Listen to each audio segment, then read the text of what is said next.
नमस्कार दोस्तों, एक बार फिर से स्वागत है आपका हमारे चैनल में। तो दोस्तों, आज हम एक्सप्लेन करने वाले हैं बच्चन पांडे मूवी को। और फिल्म में वो सब कुछ है जो दर्शक देखना चाहता है। इसमें एक्शन, ड्रामा, कॉमेडी, मजेदार डायलॉग से लेकर जबरदस्त मारधाड़ भी है। ओवरऑल कहा जा सकता है कि ये एक अच्छी फिल्म है। तो चलिए शुरू करते हैं आज का वीडियो। लेकिन उससे पहले अगर आप इस चैनल पर पहली बार विजिट कर रहे हैं तो चैनल को सब्सक्राइब जरूर कीजिएगा, ताकि आपको इसी तरह के लेटेस्ट और फ्रेश कंटेंट मिलते रहे। मूवी स्टार्ट होती है और हम देखते हैं हथियारों के स्मगलिंग वाले अड्डे को, जहाँ पर कई सारे लोग मौजूद होते हैं। उनमें से एक आदमी बंदूक लेकर आता है और एक आदमी को शूट कर देता है। लेकिन आगे हमें पता चलता है कि यहाँ पर फिल्म की शूटिंग हो रही थी, जिसे असिस्टेंट डायरेक्टर मायरा शूट कर रही थी। सभी को ये सीन बहुत पसंद आता है और सभी लोग मायरा की बहुत तारीफें करते हैं। और प्रोड्यूसर कहता है कि तुम्हारे अलावा ये सीन कोई भी कंप्लीट नहीं कर सकता था। लेकिन तभी वहाँ पर फिल्म का डायरेक्टर आ जाता है। अब क्योंकि मायरा की तारीफ हो रही थी, इसलिए उसे अच्छा नहीं लगता। इसलिए वह प्रोड्यूसर से मायरा को निकालने को कहता है, वरना वह इस फिल्म को बंद कर देगा। अब ना चाहते हुए भी प्रोड्यूसर को डायरेक्टर की बात माननी पड़ती है और मायरा को इस फिल्म से निकालना पड़ता है। उसी फिल्म सेट पर मायरा के पिताजी भी स्पॉट बॉय का काम करते हैं। उन्हें इस तरह से देखकर मायरा को बिल्कुल भी अच्छा नहीं लगता। इसलिए मायरा अपने घर जाकर उसके पिताजी से काम छोड़ने को कहती है, जिस पर उसके पिताजी उससे कहते हैं कि अपनी पूरी जिंदगी में उसने कभी भी इज्जत नहीं कमा पाया, और अगर तुमने इज्जत कमा ली तो समझ लो मैंने भी कमा ली। अब अगले दिन मायरा फिर से प्रोड्यूसर के पास जाती है और उसे एक बायोपिक की स्टोरी सुनाती है।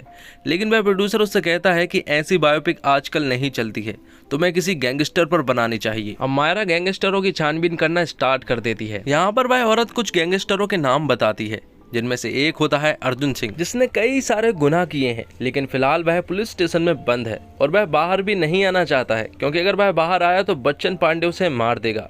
आगे वह औरत कुछ और गैंगस्टरों के नाम बताती है, लेकिन उन सभी को बच्चन पांडे ने ही मारा है। इसलिए मायरा उनसे कहती है कि वह बच्चन पांडे पर ही फिल्म बनाना चाहती है। लेकिन वह औरत साफ मना कर देती है, क्योंकि बच्चन पांडे बहुत ही खतरनाक आदमी है। लेकिन मायरा ने फैसला कर लिया है कि वह तो बच्चन पांडे पर ही फिल्म बनाएगी। इसलिए वह अगले ही दिन प्रोड्यूसर के पास जाती है और उसे बताती है कि वह बच्चन पांडे की बायोपिक पर फिल्म बनाना चाहती है।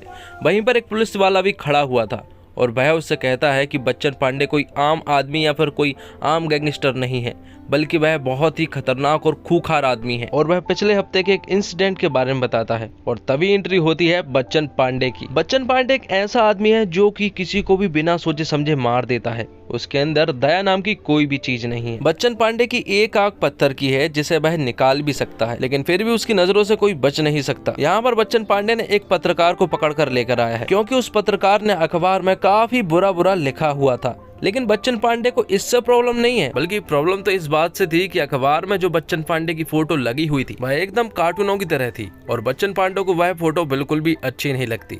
इसलिए वह उस पत्रकार को जला देता है। मायरा की एंट्री होती है भगवा में, जहाँ पर राज चलता है बच्चन पांडे का। और वह जैसे ही बस से नीचे उतरती है तभी उसका पर्स और बैग दोनों ही मार लिए जाते हैं।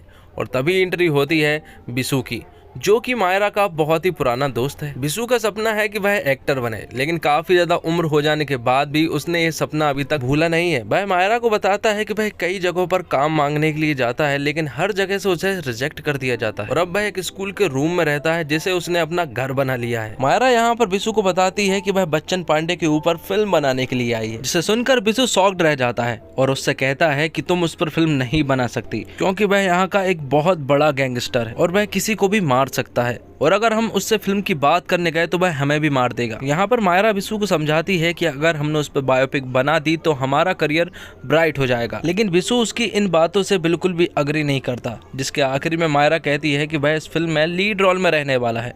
इसलिए अब ना चाहते हुए भी बिशु को उसकी बात माननी पड़ती है। बच्चन पांडे की गैंग में एक और आदमी है जिसका नाम बर्जन है, और आज उसकी बेटी का जन्मदिन भी है। इसलिए बच्चन पांडे यहाँ पर आया हुआ है, लेकिन उसकी बेटी उससे डर जाती है। इसलिए बच्चन पांडे को वहाँ से जाना पड़ता है। इसलिए वे अपने गुस्से को शांत करने के लिए हॉस्पिटल आता है। अगले सीन में हम लालजी भगत नाम के आदमी को हॉस्पिटल में देख पाते हैं, जो कि कोमा में है और उनसे बच्चन पांडे मिलने के लिए आया है। दरअसल बच्चन पांडे कुछ साल पहले लालजी भगत के लिए ही काम किया करता था, और जब बच्चन को खबर लगी कि लालजी भगत को मारने के लिए कुछ लोग हॉस्पिटल आए हुए हैं, तो वह तुरंत ही हॉस्पिटल जाकर उन सभी को मार गिराता है। अगले सीन में हम बिशु और मायरा को देख पाते हैं और वह बच्चन पांडे से कैसे मिले ये बातें कर रहे थे। लेकिन तभी वहाँ पर बच्चन पांडे आ जाता है और उसे देखकर बिशु और मायरा शॉक्ड रह जाते हैं। बच्चन पांडे यहाँ आकर मायरा के बाजू में बैठ जाता है और मायरा उससे कुछ बातें करने लगती है और बातों ही बातों में मायरा कुछ ऐसी बातें बच्चन से बोल देती है जो कि बच्चन को बिल्कुल भी पसंद नहीं आती। इसलिए बच्चन उसका गला पकड़ लेता है और उसे चुप रहने को कहता है। घर आने पर बिशु मायरा से कहता है कि उन्हें बच्चन पांडे के ऊपर फिल्म बनाने के बारे में भूल जाना चाहिए और घर जाने को भी कहता है। तो मायरा उससे कहती है कि अगर बच्चन पांडे अपनी स्टोरी खुद नहीं बता रहा है तो हम उसके पंटरों से पूछेंगे। इसलिए वह उनके पंटरों के पास जाते हैं, जिसमें सबसे पहला नाम था कांडी, जो कि हमेशा कांड किया करता है और उसे बी ग्रेड पिक्चर देखना बहुत पसंद है। दूसरा नाम है बफरिया चाचा का, जो कि बच्चन पांडे के एकदम खासम खास है, क्योंकि बफरिया चाचा बच्चन पांडे को वक्त वक्त की खबर देते हैं। अगला नाम है पेंडुलम का, जो कि एक बेवड़ा है और हमेशा शराब ही पीता रहता है। उसकी एक गर्लफ्रेंड भी है जिसका नाम पिंकी है, और पिंकी कोई आम लड़की नहीं है बल्कि उसके 7 भाई है और सातों के सातों भाई पुलिस में है। और जब उन्हें पेंडुलम और पिंकी के अफेयर के बारे में पता चल जाता है तो उसके भाई उसकी शादी एक इंस्पेक्टर से करवाने लगते हैं। और जब उनकी शादी हो ही रही थी कि तभी वहां पर बच्चन पांडे आ जाता है और वह यहाँ पर पेंडुलम और पिंकी को मिलवा देता है। अब एक दिन बच्चन पांडे की पूरी गैंग एक जगह पर बैठकर शराब पी रही होती है। तभी बच्चन पांडे पेशाब करने के लिए बाथरूम में जाता है और वह जैसे ही बाथरूम में जाता है तो वहां पर एक आदमी को गोलियों से भूंज दिया जाता है, क्योंकि जिस टॉयलेट में वह आदमी जा रहा था उस टॉयलेट में पहले बच्चन पांडे जाने वाला था और उसने बच्चन पांडे को समझ के ही उसे गोली मार दी। वो लोग उसे पकड़ लेते हैं और पता करते हैं कि आखिर इसे भेजा किसने है। तभी बफरिया चाचा का कॉल आता है बच्चन पांडे के पास और वह उन्हें बताते हैं कि कोई हमारी गैंग में ही है जो कि खबर लीक कर रहा है। तो वहीं दूसरी तरफ बिशु और मायरा अनजाना बनकर बच्चन पांडे के अड्डे में घुस जाते हैं, लेकिन वहां पर बच्चन पांडे के आदमी उन्हें वहां से जाता हुआ देख लेते हैं। इसलिए वर्जिन को उन दोनों के पास भेजा जाता है पूछताछ के लिए और यहाँ पर वह बताते हैं कि वह तो सिर्फ यहाँ पर फोटो शूट करने के लिए यहाँ पर आए हुए हैं। जिस पर वर्जिन उनसे उनके कैमरे की फोटो बताने को कहता है कि तभी मायरा उसकी फोटो क्लिक करने लगती है और उससे कहती है कि तुम तो एकदम हीरो की तरह दिखते हो। और ये बात सुनने के बाद वर्जिन खुश हो जाता है और अपनी ढेर सारी फोटो क्लिक करवाता है। अब वर्जिन के मोबाइल में फोटो ट्रांसफर करवाने के बहाने उसके मोबाइल में एक छोटा सा माइक लगा देती है। अब 1 किलोमीटर की रेंज में वह लोग जो भी बात करेंगे उस माइक के सहारे से वह उनकी सारी बातों को सुन सकते हैं। अब वर्जिन को बच्चन पांडे की गैंग ने हॉस्पिटल बुलाया था, क्योंकि वहां उन्हें खबर लगी थी कि भगत सिंह आखिरी सांसें गिन रहा है और अब उसकी कभी भी मौत हो सकती है और इसकी मौत होते ही वह राणा को मारने के लिए जाएंगे। और ये बात बिशु और मायरा भी सुन रहे होते हैं। आगे वर्जिन को बच्चन पांडे की गाड़ी में पेट्रोल डलवाने के लिए भेजा जाता है, लेकिन रास्ते में ही वह राणा के पास कॉल कर देता है और उन्हें बच्चन पांडे के प्लान के बारे में बताता है कि वह लोग उन्हें उन्हीं के घर पर मारने के लिए आ रहे हैं। और वर्जिन की ये सारी बातें मायरा और बिशु भी सुन रहे होते हैं। जिसके बाद अगले सीन में हम देखते हैं कि बच्चन पांडे की पूरी गैंग राणा के घर पर पहुंच चुकी थी। वह राणा के घर को छानबीन करते हैं, लेकिन उसके घर पर राणा उन्हें कहीं भी नहीं दिखाई देता है। तभी वह सभी लोग जोर जोर से हंसने लगते हैं और वर्जिन को एक स्टूल पर बिठालते हैं। दरअसल बच्चन पांडे को पता चल चुका था कि उनकी गैंग में जो मुखबिर है वह कोई और नहीं बल्कि वर्जिन है और वह यहाँ पर राणा को भी पकड़ लाते हैं और वह वर्जिन के हाथ में गन देते हैं और कहते हैं कि राणा को शूट करो। यहाँ पर वर्जिन उसे शूट तो कर देता है, लेकिन अगले ही पल वह बच्चन पांडे को मारने लगता है कि तभी बच्चन पांडे वर्जिन को ही मार देता है। अब वर्जिन जैसे ही फर्श पर गिरता है तो उसके मोबाइल खुल जाता है और उन्हें वही माइक दिखाई देता है जो कि वर्जिन के मोबाइल में लगा हुआ था, जिसे मायरा ने उस मोबाइल में लगाया था। और ये सारी बातें मायरा और बिशु भी सुन रहे होते हैं और बच्चन पांडे माइक में कहता है कि इस माइक के सहारे जो भी सुन रहा है वह उसे जिंदा नहीं छोड़ेगा।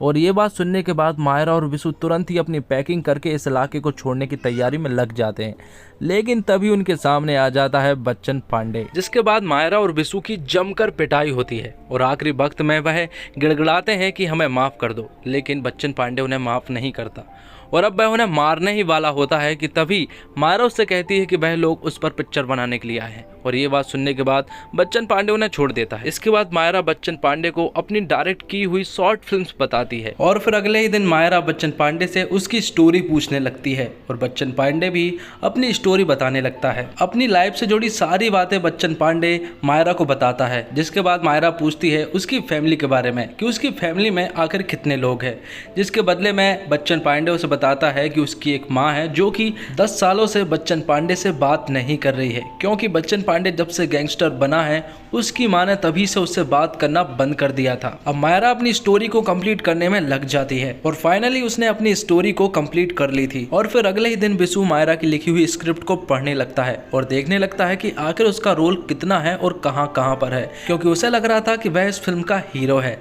लेकिन जब वह स्क्रिप्ट पढ़ना स्टार्ट करता है तो उसे पता चलता है कि उसका रोल तो कहीं पर भी नहीं है, मतलब कि मायरा ने उससे झूठ कहा था। अब बच्चन पांडे की बायोग्राफी पर विलन तो मिल चुका था, लेकिन अब बात हो रही थी हीरो की कि आखिर उस फिल्म का हीरो कौन रहेगा। तो बिशु कहता है कि बच्चन पांडे पर बन रही फिल्म का हीरो भी बच्चन पांडे को ही होना चाहिए और उन्हीं को इस रोल को प्ले करना चाहिए। और बच्चन पांडे भी इससे अग्री हो जाता है। अब क्योंकि बिशु फिल्म में हीरो नहीं था इसलिए उसने ये बात कही ताकि ये फिल्म बन ही ना पाए। जिसके बाद अगले सीन में हम देखते हैं मायरा और बिशु को जो कि बस स्टैंड पर बैठे हुए थे और वह दोनों ही एक दूसरे से सॉरी बोलते हैं। जिसके थोड़ी देर के बाद वहां पर पेंडुलम और कांडी आते हैं और वह इन दोनों से कहते हैं कि हमें पता है कि बच्चन पांडे एक्टिंग नहीं कर सकता, लेकिन तुम्हें तो उनकी असली स्टोरी के बारे में भी मालूम नहीं है। जिसके बाद पेंडुलम उन्हें उनकी रियल स्टोरी सुनाता है। पेंडुलम बताता है कि सालों पहले बच्चन पांडे लालजी भगत नाम के एक आदमी के लिए काम किया करता था। वह उनका एकदम खास था और वह जो बोलते थे बच्चन पांडे वो कर दिया करता था। लेकिन एक दिन पुष्कर के मेले में उन्हें सूफी मिलती है और उसे देखते ही बच्चन पांडे को उससे प्यार हो जाता है। यहाँ पर बच्चन पांडे उससे कुछ बात कर रहा होता है, लेकिन तभी वहाँ पर एक आदमी आता है और वह सूफी को छेड़ने लगता है। जिसके बदले में बच्चन पांडे उसके पास जाता है और उसे गन दिखा देता है, जिससे वह डर जाता है। अब बच्चन पांडे वापस आता है जिसकी दोस्ती सूफी से हो जाती है और फिर अगले ही दिन वह सूफी का टूरिस्ट गाइड बन जाता है। सूफी उसे बताती है कि उसकी कई सारे विशेष है जिसे उसे पूरा करना है और बच्चन पांडे उसकी हेल्प करता है उन विशेष को पूरा करवाने के लिए। अब एक दिन रात को जब मेले में कोई नहीं था तब बच्चन पांडे और सूफी मिलते हैं और यहाँ पर हमें पता चलता है कि दोनों एक दूसरे से प्यार करने लगे थे। लेकिन तभी पीछे से कोई आदमी आता है और वह बच्चन पांडे की आंखों में एक चाकू घोंप देता है और सूफी को भी बहुत ही बुरी तरह से मारने लगता है। जिसके बाद वह सूफी को झूले के ऊपर ले जाते हैं और वहाँ से फेंक देते हैं और एक चाकू को भी उसके पेट में घोंप देते हैं। और जब चाकू बच्चन पांडे निकाल रहा होता है तो सभी को यही लगता है कि उसने सूफी का कत्ल किया है। अब सीन प्रेजेंट में आता है जहां पर बच्चन पांडे की एक्टिंग चालू हो जाती है, लेकिन वह एक्टिंग ठीक ढंग से नहीं कर पा रहा था, इसलिए मायरा पूरी तरह से डिप्रेस्ड हो चुकी थी। अब इस फिल्म के लिए उन्हें प्रोड्यूसर की भी जरूरत थी, इसलिए वह मुंबई से प्रोड्यूसर को भी उठवा लाते हैं और ये वही प्रोड्यूसर है जिसके साथ मायरा काम किया करती थी। दोस्तों एक बात और बता देता हूँ, ये जो सामने आपको प्रोड्यूसर जी दिख रहे हैं ये एक बहुत ही बड़े वॉइस डबिंग आर्टिस्ट है जिन्होंने मनी हाइस्ट में प्रोफेसर को आवाज दी थी और इसे बहुत ही कम लोग जानते थे। तो अब आते हैं फिल्म पर। बच्चन पांडे की गैंग के सभी लोग मायरा से कहने लगते हैं कि उन्हें भी इस फिल्म के लिए रोल चाहिए। तो मायरा शहर से भावेश सर को बुलाती है जो कि एक्टिंग सिखाने में उस्ताद है, लेकिन उन्हें वॉयलेंस से नफरत है, इसलिए उन्हें नहीं बताया गया कि वो लोग गैंगस्टर को कोचिंग देने वाले हैं। तो भावेश सर आते हैं और उन सभी को एक्टिंग सिखाने में लग जाते हैं, लेकिन सिखाते सिखाते बच्चन पांडे से कुछ गलती हो जाती है तो भावेश सर बच्चन पांडे को थप्पड़ मार देते हैं और वहां से तुरंत चले जाते हैं। जिसके बदले में गैंग के सभी लोग गुस्सा हो जाते हैं और वह सर को मारने के लिए जाने लगते हैं, लेकिन मायरा उन्हें समझाती है और कहती है कि एक बार एक्टिंग सीख लो, उसके बाद तुम उनका जो भी करना चाहो कर सकते हो। तो आगे हम देखते हैं कि फिल्म की शूटिंग अब पूरी तरह से खत्म हो चुकी थी और आगे हम देखते हैं कि भावेश सर का उन लोगों ने बहुत ही बुरा हाल कर दिया था। अब बच्चन पांडे को खबर लगती है कि लालजी भगत को होश आ गया है और वह कोमा से बाहर आ चुके हैं, इसलिए बच्चन पांडे तुरंत ही हॉस्पिटल जाता है और लालजी भगत को मिलता है और उससे पूछता है कि उसने सूफी को क्यों मरवाया है। लालजी भगत को ऐसा लग रहा था कि कोमा से बाहर आने में बच्चन पांडे ने उसकी बहुत हेल्प की, जबकि वह ये नहीं जानते हैं कि बच्चन पांडे उनका इंतजार कर रहा था कि कब वह होश में आए और बच्चन पांडे उन्हें मार दे। तो बच्चन पांडे यहाँ पर उन्हें मार देता है। दूसरी तरफ मायरा अपनी फिल्म की एडिटिंग करवाने में लग जाती है, तो वहीं दूसरी तरफ बच्चन पांडे की गैंग के सभी लोग प्रचार करने में लग जाते हैं। अब वो दिन भी आ ही जाता है जब बच्चन पांडे की फिल्म अब थिएटर में रिलीज हो रही थी। बच्चन पांडे अपने सभी दोस्तों के साथ फिल्म देखने के लिए जाता है, जहां पर वह देखता है कि फिल्म जो उसने शूट की थी वह फिल्म बिल्कुल अलग है और फिल्म का का नाम भी बीपी था और उन्हें ऐसा लग रहा था कि इस फिल्म का नाम बच्चन पांडे है, जबकि इस फिल्म का नाम तो भोला पांडे था। इस फिल्म में जो भी दिखाया गया है वह बच्चन पांडे के एक दूसरे कैरेक्टर को दिखाया गया है, जिसमें वह एक अच्छा इंसान है, लेकिन ये इंसान बच्चन पांडे को बिल्कुल भी अच्छा नहीं लगता। इसलिए वह अगले ही दिन से मायरा और बिशु को ढूंढने में लग जाता है और बिशु और मायरा को भी इस बात का एहसास हो चुका था कि कहीं ना कहीं उनकी जान को भी खतरा है, इसलिए वह भी शहर छोड़कर जाने लगते हैं। लेकिन वह उन्हें पकड़ लेते हैं और मायरा के ऊपर पेट्रोल डाल देते हैं, जिसके बाद वह उसके ऊपर आग लगाने ही वाला था कि तभी उसने कुछ ऐसा देखा है जो कि मायरा को बताना चाहता है। वह बताता है कि वह एक गैंगस्टर के मातम पर गया था और वहाँ पर कोई भी लोग नहीं थे, और वो इसलिए क्योंकि वह सभी लोग उस गैंगस्टर से डरा करते थे। अगर इज्जत करते तो उसके इलाके के सभी लोग यहाँ पर मौजूद होते। अब बच्चन पांडे वहाँ से निकलकर जब अपनी घर की तरफ आ रहा था, तब वहाँ पर उसे बर्जन की वाइफ और उसकी बेटी मिलती है और उसकी बेटी उससे कहती है कि उसे उनकी पिक्चर बहुत अच्छी लगी। वह पूरे टाइम हंसती ही रही और कहती है कि वह अब उसकी बहुत बड़ी फ़ैन हो चुकी है।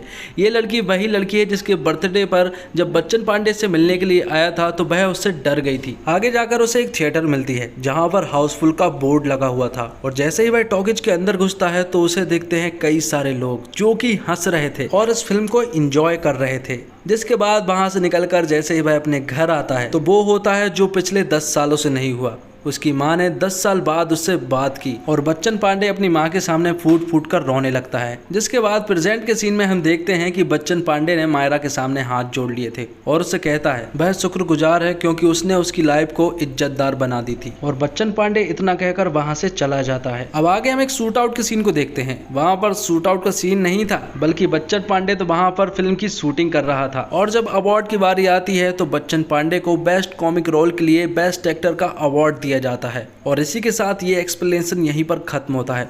तो दोस्तों, उम्मीद करता हूँ आपको वीडियो पसंद आई होगी। वीडियो पसंद आई हो तो वीडियो को लाइक जरूर कीजिएगा और चैनल को भी जरूर से जरूर सब्सक्राइब कीजिएगा, ताकि आपको इसी तरह के लेटेस्ट और फ्रेश कंटेंट मिलते रहे। धन्यवाद। Thanks for watching.